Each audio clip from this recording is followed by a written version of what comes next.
This is my next radio. It's a Motorola from 1947, model 65T21.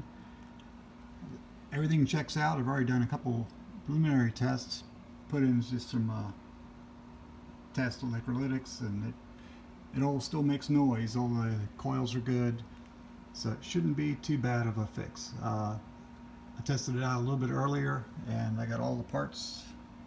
Some just came in the mail today, so I should get started on it.